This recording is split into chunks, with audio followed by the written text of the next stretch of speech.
தமிழகத்தில் கொள்ளையடித்தது போதாது என்று புதுச்சேரியிலும் கொள்ளையடிக்க பார்க்கிறார் ஸ்டாலின். தமிழகத்தில் டாஸ்மாகில் மட்டும் பல ஆயிரக்கணக்கான கோடி ரூபாய் ஊழல் செய்துள்ளார்கள். இங்கேயும் மது விற்பனை அதிகமாக இருப்பது ஸ்டாலினின் கண்ணை உறுத்திக் கொண்டுள்ளது. ஏன் தமிழகத்தில் அடிப்பதை இங்கே அடிக்கக்கூடாது என்ற திட்டத்தோடு இங்கே வருகிறார் ஸ்டாலின் என அதிமுக பொதுச் செயலாளர் எடப்பாடி பழனிசாமி தெரிவித்தார். புதுச்சேரி சட்டப்பேரவைத் தேர்தலில் அதிமுக சார்பில் உப்பளம் தொகுதியில் போட்டியிடும் மாநில செயலாளர் அன்பழகன், உருளையன்பேட்டை தொகுதியில் போட்டியிடும் காந்தி ஆகியோரை ஆதரித்து அக்கட்சியின் பொதுச் செயலாளர் எடப்பாடி பழனிசாமி இன்று பிரச்சாரம் மேற்கொண்டார். அப்போது அவர் பேசியதாவது, புதுச்சேரியில் முதல்வர் ரங்கசாமி பல்வேறு திட்டங்களை கொண்டு வந்து நிறைவேற்றியுள்ளார். தேசிய ஜனநாயக கூட்டணியில் முதல்வர் வேட்பாளரான அவர் கடந்த 5 ஆண்டுகள் சிறப்பான ஆட்சியை மக்களுக்கு கொடுத்துள்ளார். மாநிலத்தில் ஒரு கட்சியும் மத்தியில் ஒரு கட்சியும் ஆட்சி செய்தால் மாநிலத்துக்கு தேவையான திட்டங்களும் கிடைக்காது, நிதியும் கிடைக்காது. ஆகவே ஒரு வண்டிக்கு 2 சக்கரம் இருப்பது போல் இருந்தால்தான் இலக்கை அடைய முடியும். அந்த அடிப்படையில் தேசிய ஜனநாயக கூட்டணி அமைந்திருக்கிறது. அது மட்டுமல்லாமல் பாஜக சார்பில் நிறைய தேர்தல் அறிக்கையை வெளியிட்டிருக்கிறார்கள். இப்பகுதியில் மீன்பிடி தொழில், விவசாயம், தொழிற்சாலை அதிகமாக இருக்கிறது. நல்ல கல்விக்கூடங்கள் இருக்கிறது. புதுச்சேரி மக்களுக்கு தேவையான நன்மைகளை தேசிய ஜனநாயக கூட்டணி அரசு வழங்கியிருக்கிறது. தமிழக தலைவர் ஸ்டாலின் இங்கு தேர்தல் பிரச்சாரத்துக்கு வருவார். அங்கு கொள்ளையடித்தது பத்தாது என்று இங்கும் கொள்ளையடிக்க பார்க்கிறார். தமிழகத்தில் கலெக்ஷன், கமிஷன், கரப்ஷன், டாஸ்மார்க்கில் மட்டும் பல்லாயிரக்கணக்கான கோடி ஊழல் புரிந்திருக்கின்றனர். இங்கு மதுபான விற்பனை அதிகமாக இருக்கிறது.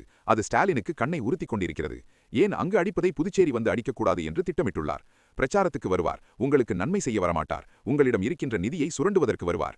உஷாராக இருங்கள். நீங்கள் விழித்துக் கொண்டால் பிழைத்துக் கொள்ளலாம். இல்லாவிட்டால் தமிழகத்தில் நடக்கின்ற கதிதான் புதுச்சேரியிலும் நடக்கும். தமிழகத்தில் திமுக ஆட்சி செய்யவில்லை. அது குடும்பத்துக்காக இருக்கின்ற கட்சி, மக்களுக்காக பாடுபடுகின்ற கட்சி இல்லை.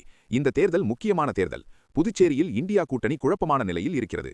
இந்தியா கூட்டணி என்று ஸ்டாலின் சொல்லிக் கொண்டிருந்தார். இப்போது அதை மறந்துவிட்டார். சூழ்நிலைக்கு தக்கவாறு தன் நிலைப்பாட்டை மாற்றக்கூடியவர் திமுக தலைவர் ஸ்டாலின். பச்சோந்தி போன்று திமுக தலைவர் நிறம் மாறுவார். சந்தர்ப்ப சூழ்நிலைக்கு தக்கவாறு முடிவெடுக்கக்கூடியவர்தான் ஸ்டாலின்.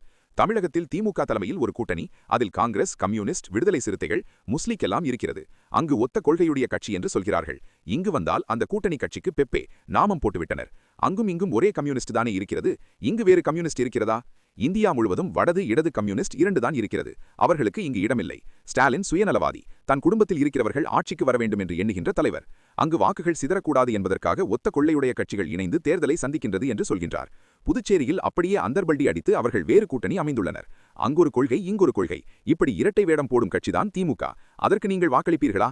மக்களை சுரண்டுவதற்காக கட்சி நடத்துகிறது திமுக. மக்களை வாழ வைக்க அல்ல. கண்ணுக்கு தெரியாத காற்றிலும் ஊழல் செய்கின்ற ஒரே கட்சி திமுக. மத்தியில் ரூபாய் 1,74,000 கோடி கொள்ளையடித்த 2G ஸ்பெக்ட்ரம் ஊழல் நாட்டையே உருக்கிவிட்டது. தமிழகத்தை மட்டும் கொள்ளையடிக்கவில்லை, இந்திய நாட்டில் அத்தனை மாநிலத்திலும் தலைகுனிய வைத்த கட்சி திமுக. இவ்வாறு அவர் பேசினார்.